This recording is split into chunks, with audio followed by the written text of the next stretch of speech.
Okay, welcome to Seminole Sidelines 365. This is Bruce the Old Man. My partner, KB, he is out on the road this week doing some business that pays his bills. So that's a good thing. And, he's taken the show by himself solo when I was out touring Europe for 30 days. So it's my turn. It's my turn in the box. But we're glad you're here. We're glad that you've clicked on us. We appreciate our viewers, our subscribers. We're always free here, and you never pay for anything. This is going to be recorded. I'm recording this Sunday afternoon. There's a lot of NFL ball on, so I didn't figure going live made a whole bunch of sense. But I've had to wait since Friday night.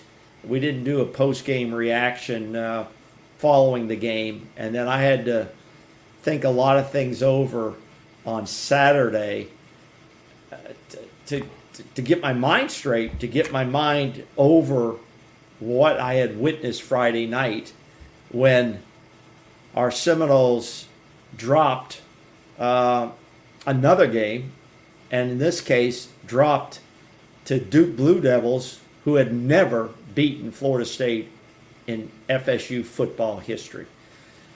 So, given that, it's been a little tough to diagnose this, but after venting to myself after the game and on Saturday, you got to pick up the pieces.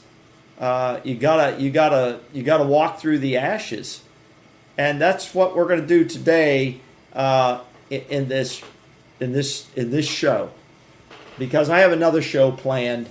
It could be a solo show. I don't know if KB will be able to join us or not, but it's going to be a show about the pile of ashes and how we clean that up.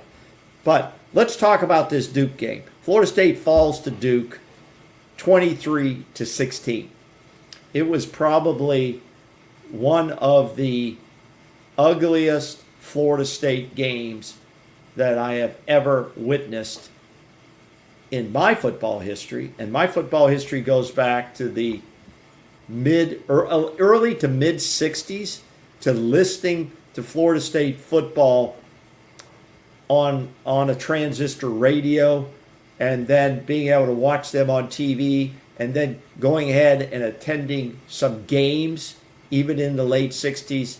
And then I was a student in the early 70s at Florida State. So, I mean, I've never seen anything quite like this, but I have experienced the pain and the trauma of horrible Florida State football before. And let me give you an example of that. And first of all, back when I was a student, the air you can see out of the football went out. This football, all the air has come out of Florida State football. And this is a good example of it. Good example of it. And unfortunately, Bobby Bowden's name's on here and Tommy Bowden's name's on here, but the air has gone out of the football here at Florida State. The air went out of the football at Florida State when I entered in fall 1970. It started downward, okay? Bill Peterson was a great coach at Florida State. He was 7-4 during my fall season in 1970. And then he decided it was in his best interest, after several seasons at Florida State, and he put Florida State football on the map with guys like quarterback Steve Tenzie and wide receiver Fred Biletnikoff, and I'm sure you've heard that name. Ron Sellers, I'm sure you've heard that name, and many others. But after a season of 7-4, he accepted the job of head coaching Rice University in Texas. So we bring in a new coach, Larry Jones, an assistant, or he was a coach at Tennessee, assistant coach or head coach, I don't remember. Larry Jones. Larry Jones came over from Tennessee in fall of 71. He went 8-4. In fall of 72, he went 7-4. In the fall of 73, he went 0-11. 0-11. He went from 7-4 to 0-11 in one season in the fall of 73. And then in the fall of 74, Dr. Daryl Mudra was brought in. He's a head coach who thought it was better to sit in the press box. So he sat in the press box and went 1-10. And then in the fall of 75, Mudra went 3-8, and he was gone. He was gone. And then in 1976, Coach Bobby Bowden took over this program. The rest is history. But this game on Friday night against Duke ended the 22-game win streak for Florida State over Duke. Duke had never beaten Florida State in football. So Mike Norvell has another chicken neck to hang around his neck on setting a record. He has some of the most terrible records in Florida State football history. Let's go over this game and see some of the things that were glaring. Because I just listened. I listened to the presser after the game that Coach Norvell had, and I listened to a post-practice that happened today, Sunday. I believe they practiced Sunday because of the game situation. And he says absolutely nothing. And I've written about this on Twitter before. You can see our Twitter down below if you want to follow us there. He says everything in coach speak. Now, Coach Norvell is a positive philosophy type of coach. He never says anything negative. He may be thinking it. He may say it off the mic. He may say it and not in public, but he never says it in public. And he talks and talks and talks, and he never says anything hard or concrete. And unfortunately, our FSU media, who has access, never, ever ask him any hard questions, and I've harped on that a lot. But let's take a look at this game and what happened. Now, Florida State jumped out to a 3-point lead. Ryan Fitzgerald finally gets on the field and converts on a 23-yard field goal. But after that, the wheels totally fell off. Totally fell off for Florida State. Florida State would go on to get 2 field goals in the first half by Ryan Fitzgerald, and then give up 17 points to Duke in the first half, and they were down 17-6, including a 36-yard interception off Brock Glenn, and they scored a touchdown. After that, there was another record set, and that record was we had 3 turnovers, consecutive turnovers on 3 possessions, a new CFB record from my understanding. I mean, we've had some horrible records hung on us, just horrible records, after being a top 10 preseason pick. This has been a disaster of a season. But this game, if you listen to Coach Norvell, he keeps talking about positives that he saw in this game. To me, there were very few positives, except that a lot of young players got on the field and tried their best to win this football game. We did everything enough to win this football game, except we had 4 turnovers. And this wasn't a brilliant performance by Florida State. Don't get me wrong here. We're in a position of trying to find a quarterback between Brock Glenn and Luke Kromenhoek or someone else. But we still haven't resolved that issue. Both quarterbacks looked very mediocre, very average for young quarterbacks. Nobody lit it up. I will say that Brock Glenn had a stronger second half than he did in the first half, when at one point in the second quarter, he got replaced by Luke, who ran for his life most of the time. So, in that regard, the only other positives I saw is the defense played pretty well, but they're playing against a Duke team that is no powerhouse, despite what their record may show.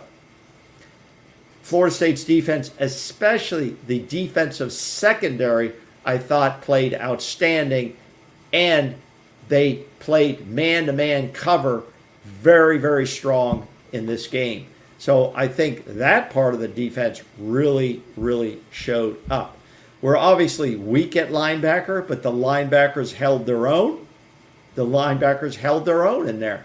In fact, when we talk about the linebackers, you got to wonder, Lundy is out. I have not seen Blake Nicholson. I'm not sure what his status is. Blake Nicholson was out. Omar Graham played well. Justin Cryer played well. Cam Riley played well. I thought they did well as a young group.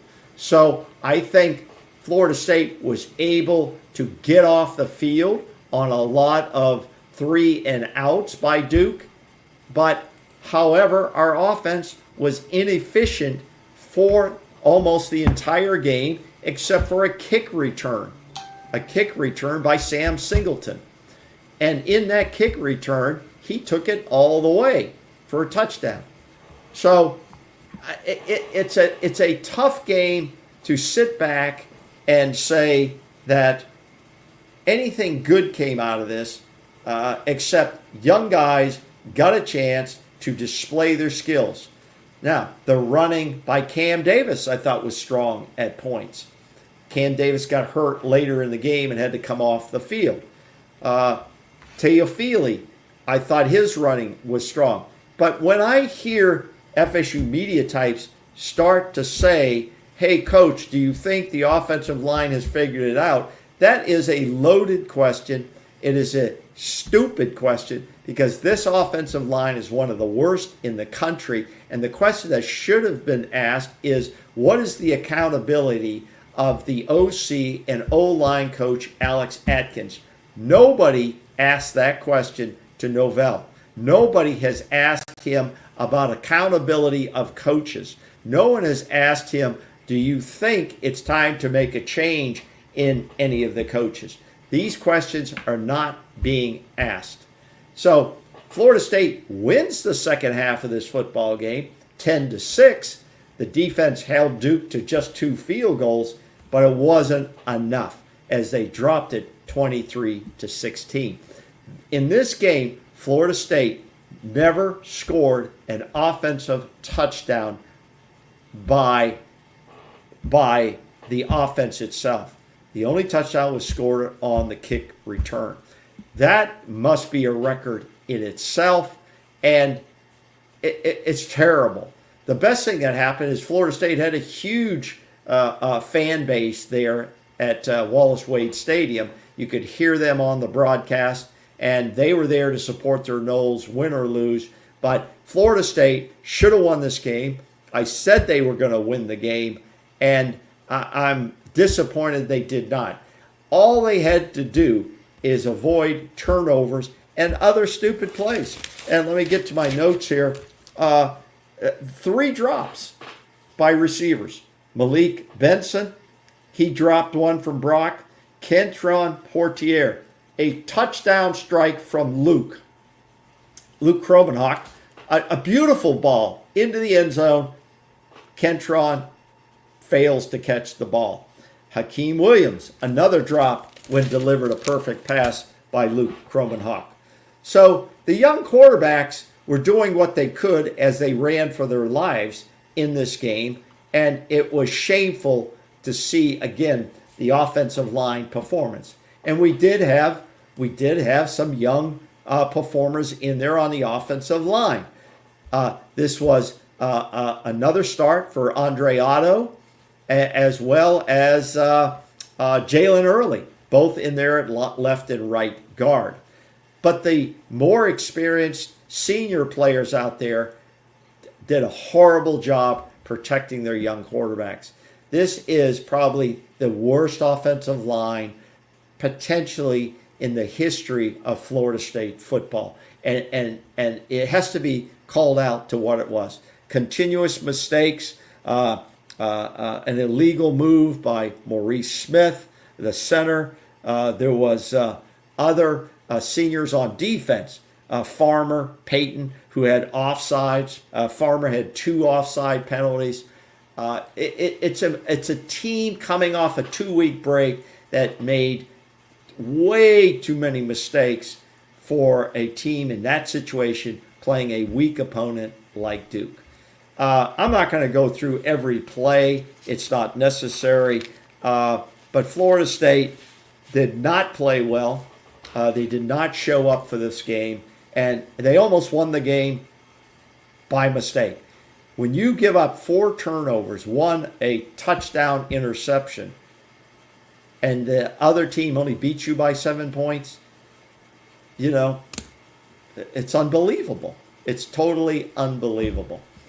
So I know I haven't talked to KB about his reaction. I'm sure he'll weigh in at some point with his thoughts on where this team is, but it doesn't shape up well for Florida State football in the next couple weeks. We now have to go into the in-state rival game for the state championship against Miami at Miami. Already the line's out. I think it's 20 points. It's Florida State minus 20. It could go higher than that. I don't see this as a game that I would pick Florida State in, honestly. I'm disappointed to say that. That Miami's on a roll. Some people have questioned their defense. You can't question their offensive production. They have been in a few tight games, but they just scored 50-plus points against Louisville and defeated Louisville this past weekend. Cam Ward is a legitimate threat every time the ball's in his hands, whether he's throwing it or running it. It's going to be a very tough day for Florida State defense, since we have like 1 or 2 sacks on the season. I don't have that stat in front of me. Our pressures are not good on the quarterback. We've given up explosive chunk plays because our defensive line has not played up to what we thought would be the standard. The defensive secondary is going to have their hands full. And at times, I'm sure Adam Fuller is going to have to blitz, but you also have to keep a watch on Cam Ward. It's going to be a difficult week in strategy setting for this Miami offense. And if Florida State cannot move the football consistently, they're going to be in trouble. Like, they couldn't move it well against a weak Duke defense. It's going to be more problematic, and there's going to be more pressure put on by Miami. This concerns me. I think this game could get ugly, and it could get ugly quick against Florida State unless they really can pull a rabbit out of the hat. So they're going to be a big underdog this weekend, and then they have to move on to Notre Dame. At Notre Dame, another tough road game because Notre Dame has also a lot of strong weapons. I don't know how much more the fan base can take of Mike Norvell's Coach Speak 101, where he just keeps saying, this is a new opportunity for us. We've got to grow. We've got to meet our standard. He says the same things week after week. So it's a rough time for Florida State fans. It's going to get rougher. The ride is going to get rougher. So you better strap yourselves in, because the only thing we're playing for now is the state championship. If we could beat Miami, if we could beat Florida, who's now playing good ball as well under their new quarterback, DJ Langway, and that's not going to be an easy game, even though that's in Tallahassee. Florida State has their hands full. And right now, Coach Mike Norvell and his staff do not have answers for the problems this football team is experiencing. That's all I've got now for this post-game reaction.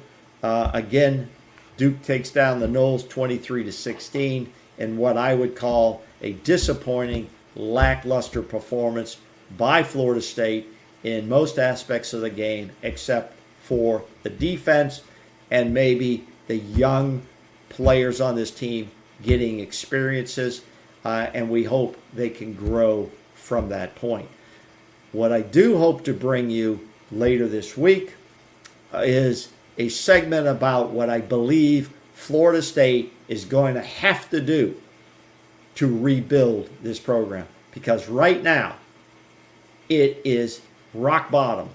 No matter what happens in the fall and the games to come, no matter how bad the score is, this team is in big trouble.